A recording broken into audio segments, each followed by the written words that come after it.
listen to me. You can't trust them. How are we doing? Very good. Amazing. Thank you. Nice to meet you. Is it anyone's first Comic-Con? Yes. Oh, wow. Okay. What do you think? Wow. It's like, crazy. It sucks. Yeah. We did. I've only done a couple of interviews, so help us. This is our cotillion. Oh, okay. We're ready to go. I have some really hardball questions here. Okay. Yeah. No, we're gonna have a good time. I was just actually in my hotel room watching the premiere episode of Talamasca, and it's so fun. So, who wants to take the lead on what the premise is and just kind of how the show came to be? I'll jump in. Mark Johnson, who's an old friend, and who is I guess the grandfather of all three of the different series in the Anne Rice universe at AMC, called me, and we've done lots of movies and stuff together, and asked me if I was interested in Anne Rice, and I said, well, yeah, I think she's great, and I've read a couple of books and whatever, and he pitched the idea of Talamasca, which is not an Anne Rice book in and of itself, but an idea and an organization that she had created, and so I said, well, I've always wanted to do a spy show.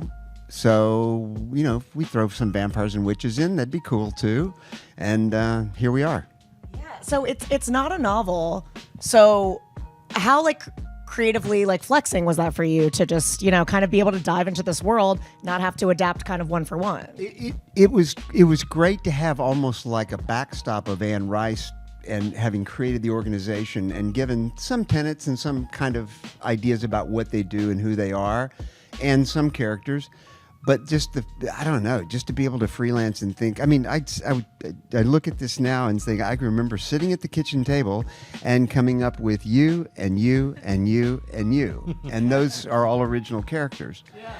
And then here they sit, and it's amazing.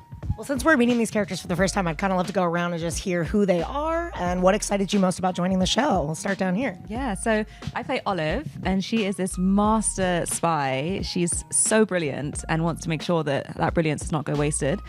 She's a master of disguise as well in the old sort of spycraft style. Spycraft, yeah, you got it. And she ends up being Guy's handler. So when he comes to London, I have to look after you. It's a big job.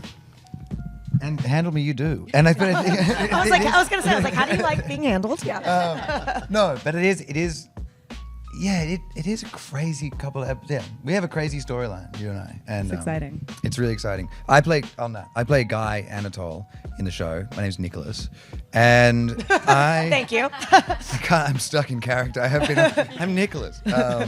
But I play Guy, and what's the movie? It's like, Guy, you are a guy. Never mind. No, but I've been saying this. I play Guy, who's quite a complex guy. He's a very kind of interesting, quite lonely but hyper intelligent figure in the story, who does suffer with some may call it a gift, and some may call it an issue, but it's something that's going on internally inside of his mind.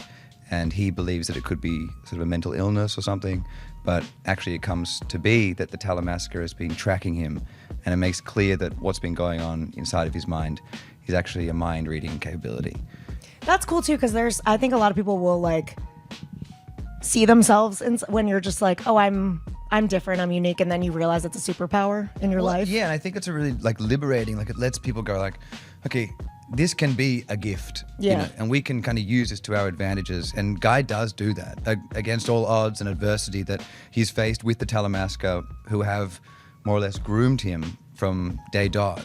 And once he finds that out, he has to decide whether he's going to use this gift inside of his mind to track them or track whoever they've put him against. What does Talamasca mean? Well, they're the shadow organization of the underworld. That's my dream. Yeah.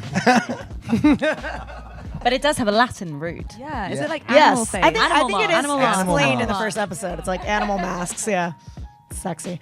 But also he starts off very cynical. So can you talk a little bit more about what his journey is? Well, skepticism is a nice thing for him to kind of exist in. He is a bit of a loner, and he's always been on the fringes, and I think that may have had something to do with what's going on internally, this kind of the stuff that's going on inside of his mind. But once this woman, this shadowy figure of Helen from the Talamasca, played amazingly by Elizabeth McGovern, One of the most beautiful voices I've ever heard in my who life. can't be too. here because Read she's me an doing a audiobook. play right now. Yeah. She's so terrific in this show, and I'm so glad that I got to work with her because I've been a huge fan of her for a long time.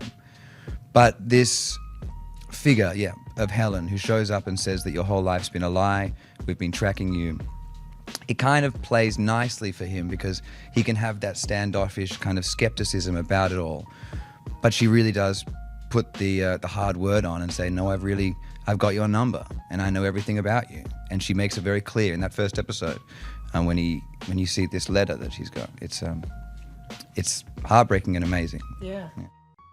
Let's go to you.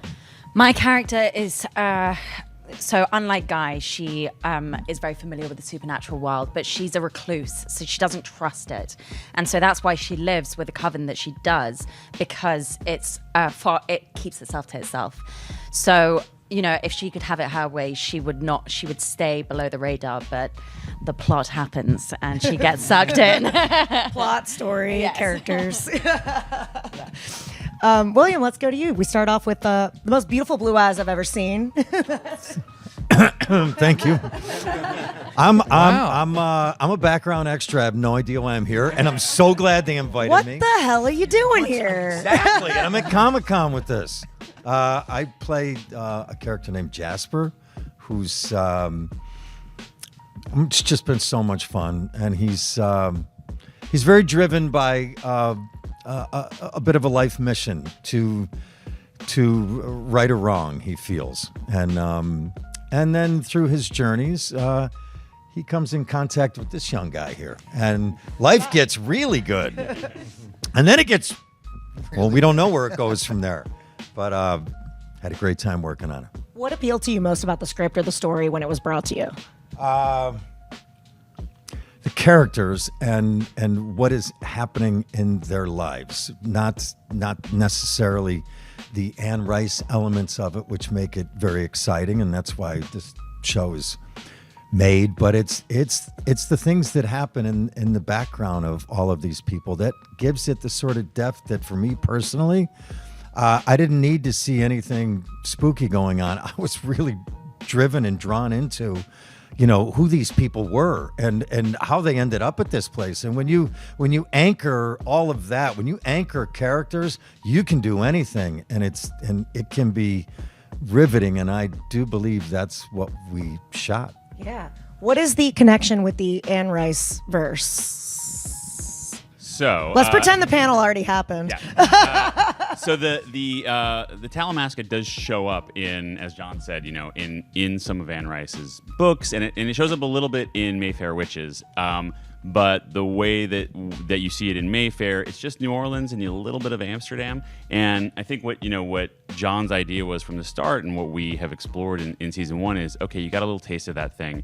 Now we're just gonna you got a little look at the sunlight in the door, and now we're kicking the door wide open, and we're saying, this is your everyday. This is we're gonna take you from the world of just vampires and just witches to this organization that actually has to keep the peace between all those people and the rest of the mortal world.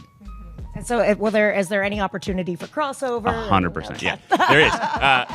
I think people who are big Anne Rice fans and who have watched all the other shows, you will recognize some characters here and there if you keep your eye out. And I think we love that these worlds can intersect, but they don't depend on each other. You don't have to have watched all of the other shows in order to appreciate our show or to understand it. But if you have, I think there's a lot of rewards there for you. How exciting is that to be part of the Anne Rice universe? Is there a name for it?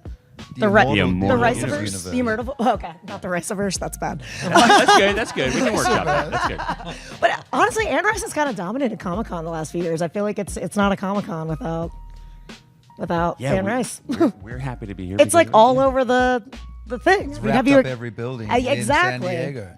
But it is this amazing kind of this big empire of Anne Rice, and it is, you have the bones, and it's nice that we can add our own kind of skin. It's a really bad analogy, but we're killing add our it. own flesh to it, And a skin suit. You're talking about a skin suit. the skin suit. Yeah, our own blood and skin suit of the Anne Rice Talamasca. Okay, great. Thank you. I was looking for my headline, and I was like, there it is. Who would you go to the con floor and cosplay as? Also, you've been here before. Have you ever done that? Like where you go to the floor and you're just like in a random mask and hope that nobody notices you? No, and I'm pretty sure that's not going to happen today. We can go. Taking a guess. Would you do it with me? I would. I absolutely would. This could happen. Can we? This could happen. That'd be so fun. I'll be your security detail. I can be really mean. I don't believe that. All right, we'll talk about that. Okay, we'll go to the con floor. But yeah, who would you all cosplay as? Well, I was wondering if Frankenfurter from the Rocky Horror Picture Show could be a cosplay. Absolutely. Yeah, I think I would probably go as either Frankenfurter or Meatloaf. I don't know if you can go in in the convention center with a motorcycle, but I do like Frankenfurter for sure. Okay, I could try it. Okay, let's go. I think a Catwoman.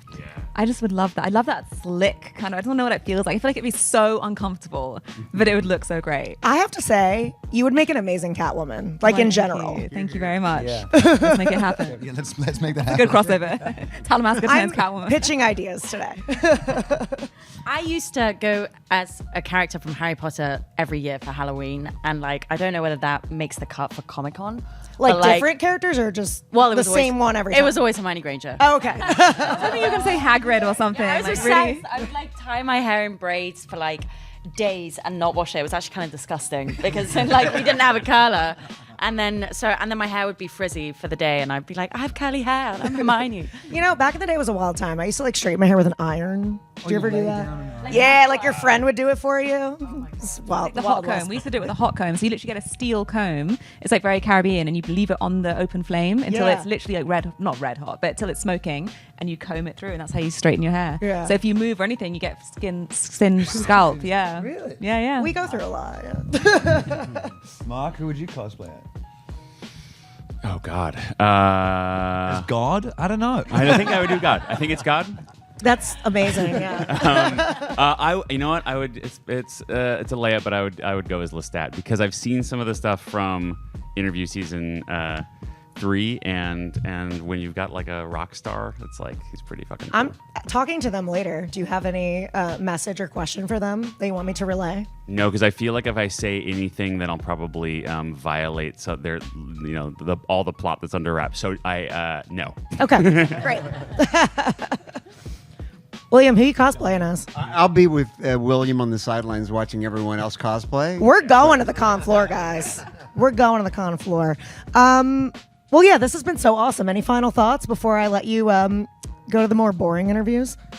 I think this show is just it's a thrill ride. I think people are going to be really excited for it. It's got incredible, as Bill said, great grounded characters, but it's just from the first episode to the last, it moves and it's a lot of fun. Is there an overall plan, or is it limited, or you hope it like it'll be continuing. So yeah, it's not limited. 100 seasons in a movie? 100 seasons in a movie. Perfect. From your lips, yeah. And you know, everything I've done in my career, it's like it's so exciting to have something that people really haven't seen yet, and to be able to share it with them, and to have that interaction over episodes as opposed to have a movie career. So it's mostly there's the movie, it's a beginning, middle, and end. You talk about it. This is something as it's an ongoing discussion, and I can't wait to share this with everybody and to talk about it. And Here. I'll be here next year, cosplayed as all of y'all. Thank you guys so much. I Thank you. appreciate it. Your mission begins now.